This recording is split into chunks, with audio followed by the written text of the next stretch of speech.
Hi everyone, আমি অর্পিতা। আমার নতুন একটা ভিডিওতে তোমাদের সকলকে জানাই ওয়েলকাম। এখন বিকেল 4:30 বাজে। গত 2 দিন আগে বাজার করতে গিয়ে একটা ড্রাগন ফল কিনে এনেছিলাম, আগের ভিডিওতেই শেয়ার করেছি।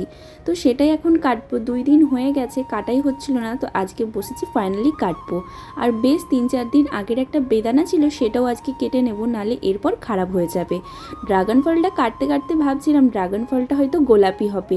আসলে আমি যতটা জানি ড্রাগন ফল 2 রকমের হয়, একটা হয় সাদা আর একটা কেমন গোলাপি টাইপের ড্রাগন ফলটা এখনো পর্যন্ত খাওয়া হয়নি, তো মনটা একটু খারাপ হয়ে গেল। আশা করেছিলাম যে ড্রাগন ফলটা হয়তো গোলাপি হবে। প্রথম যখন ড্রাগন ফল সম্বন্ধে জেনেছিলাম তখন অনেককেই বলতে শুনেছিলাম ড্রাগন ফল নাকি বড়লোকি ফল, অনেক দাম। তো সেই রকমভাবে কোনোদিন না দোকানে গিয়ে জিজ্ঞাসা করা হয়নি ড্রাগন ফলের দাম কেমন। আসলে আমরা মধ্যবিত্ত, অত দামি ফল কিনে পরে যদি খেতে না পারি, ফলটা ভালো যদি না লাগে, তার কারণেই কিন্তু আর কেনা হয়নি। কিন্তু মনে একটা আশাও ছিল। মুম্বাইতে আসার পর না ধারে ধারে ঠেলাগাড়িতে সাজানো দেখতাম ড্রাগন ফল। একদিন কর্তামশাইকে আবদার করেই বসলাম, যত টাকায় দাম হয় তুমি একটা আমাকে ড্রাগন ফল কিনে দাও। তো সেদিনকেই ফার্স্ট টাইম কিনে এনেছিলাম। কিনে আনার পর তো সে আর এক ভয় কাজ করছিল। দাম দিয়ে কিনে তো নিয়ে চলে এসেছি, পরে যদি ভালো না লাগে খেতে।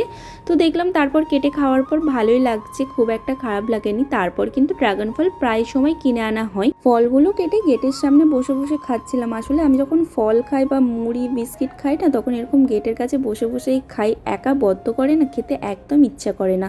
তখন দেখলাম আয়েশা আর মান্তাসা দোকানে যাচ্ছিল চিপস কিনতে, তো ওদেরকে ডাকলাম। ওরা যেহেতু দোকানে যাচ্ছে, ওরা বললো আন্টি আর রুমে যাবো না। তো ওদেরকেও কিছুটা ফল দিলাম, ওরা খেয়ে চলে গেল। তো আমিও ফলগুলো খেয়ে নিয়েছিলাম।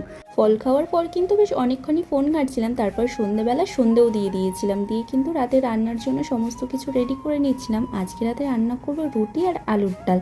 তার জন্য কিন্তু আলু, পেঁয়াজ আর রসুন কেটে নিচ্ছিলাম। আলুর ডালটা একটু অন্যভাবে করি, তোমাদের সঙ্গেও আজকে শেয়ার করবো। ও সকালে কাজে যাওয়ার সময় বলেই গিয়েছিল আজকে আসতে ওর একটু দেরি হবে, যেন সন্ধ্যাবেলা টিফিনটা খেয়ে নিই। একার জন্য আলাদা করে টিফিন কিছু করতে একদমই ইচ্ছা করছিল না, তাই আজকে চানাচুর মুড়ি খেয়ে নেব। মুড়িটা শেষ হয়ে গিয়েছিল, কালকে রাত্রিতেই ও 1 প্যাকেট মুড়ি নিয়ে এসেছিল, তখন আর ঢালা হয়নি। তো এখন কিছুটা মুড়ি বয়ামে ভর্তি করে নিলাম, আর কিছুটা মুড়ি কিন্তু ডিশেতে নিয়ে নিলাম, চানাচুর দিয়ে খেয়ে নেব। সন্ধ্যের টিফিন খাওয়ার পরে সোজা চলে এসেছিলাম রান্নাঘরে রাতের রান্নার জন্য। প্রথমেই 1 কাপ মুসুর ডালকে ভালো করে ধুয়ে নিয়েছি। তার মধ্যে টমেটো কুচি, ডুমো ডুমো করে কেটে রাখা আলু, পেঁয়াজ কুচি আর কয়েক কুয়ো রসুন দিয়েছিলাম। দিয়ে এক এক করে হলুদ গুঁড়ো, লঙ্কা গুঁড়ো, নুন আর একটু তেল দিয়ে ভালো করে মেখে নেব। কাঁচা লঙ্কা দিলেও ভালো হয়, কিন্তু ঘরে কাঁচা লঙ্কাটা ছিল না। অর্ধেকটা মাখার পর মনে পড়লো ঘরে একরকম মশলা আছে, ওই ধনে জিরে গুঁড়ো পাউডার করা আছে, তো ওটাও একটু দিয়ে দিলাম। এটা দিলে একটু খেতে ভালো লাগে। ভালো করে মাখিয়ে নিয়ে গ্যাসটাকে ধরিয়ে নিলাম। একটা কড়াই বসিয়ে তাতে কিন্তু ওই মাখানো ডালটা ঢেলে দেবো। এইভাবে ডাল রান্না করলে ডালটা চটজলদি হয়েও যায়, খেতেও কিন্তু খুবই ভালো লাগবে। গামলিতে ডালটা ঢেলে দিয়ে গামলির গায়ে যে মশলাগুলো লেগেছিল সেইগুলোও জল দিয়ে ভালো করে কড়াইতে দিয়ে দিলাম। খানিকটা আরও জল দিয়ে ডালটাকে এখন ভালো করে সেদ্ধ হতে দেবো। ডালটা ওদিকে সেদ্ধ হতে থাক, ততক্ষণকে কিন্তু আমি রুটির জন্য আটাটা মাখিয়ে নেব। ভাবলেই অবাক লাগে জানো তো, যে মেয়েটা একদিন আটা মাখাতে পারতো না, আটা মাখাতে গেলে আটা একবারে নরম পাতলা করে ফেলতো, সে কিন্তু এখন খুব সুন্দরভাবে আটা মাখাতেও শিখে গেছে। যে মেয়েটা রুটি করতে গিয়ে রুটি পুড়িয়ে ফেলতো, সে কিন্তু এখন বেশ ভালোই রুটি বানাতে শিখে গেছে।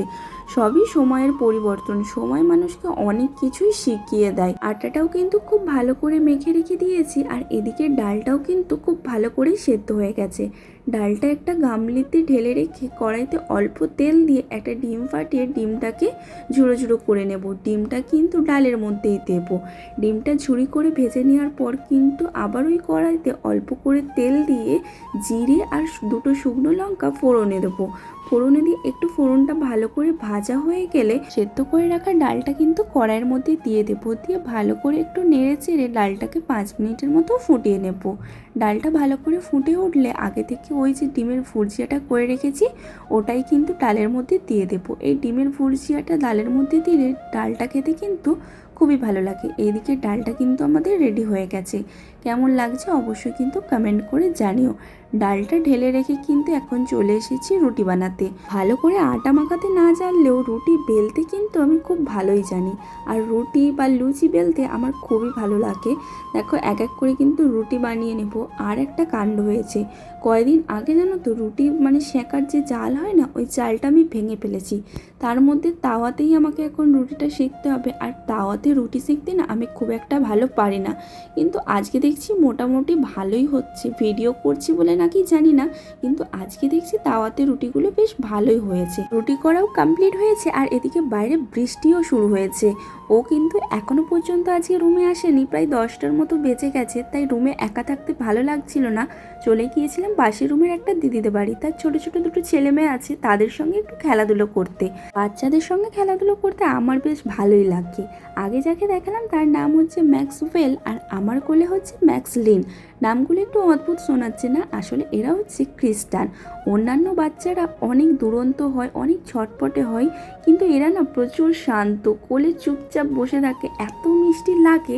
বিশেষ করে এই যে ম্যাক্সলিন, চুপ করে কি সুন্দর আমার কোলে বসে আছে। আগে তো আসতেই চাইতো না, আর এখন তো আসলে আর যেতেই চায় না।